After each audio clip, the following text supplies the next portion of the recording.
巷弄内3层楼的老屋门口挂着大大的红灯笼，环境散发浓浓的中式复古风情。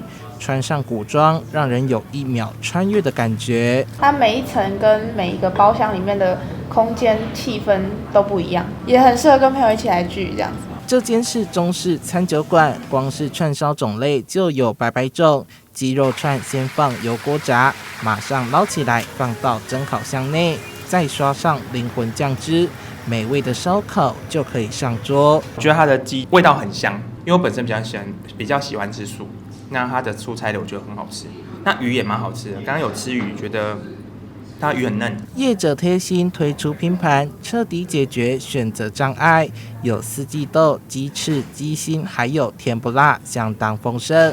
除了佳肴，还要配美酒。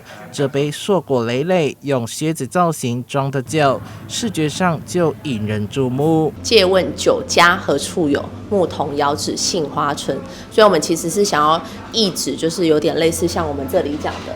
江湖夜雨时串烧，桃李春风一杯酒。我们搭配了一些比较中式的串烧，然后再搭配我们里面的装潢，这样子比较中国复古风这样。走出自己的风格，节日时还会推出活动，扩大吸引顾客上门。此外，更跳脱常见的西式外汇，推出中式串烧餐车，提供20种以上的肉品、海鲜、蔬菜等等。服务范围遍及中南部。我们的客群大概会是像是一些社团活动，或者是像今天的这样子的一个这种像是这种单车节啊，或者是市集啊，或者是说一些公庙的新民生的这种活动，或者是还有公司行号他们的员工聚餐。平时聚会总是忙着收拾采买，瞄准需求，满足顾客动口不动手。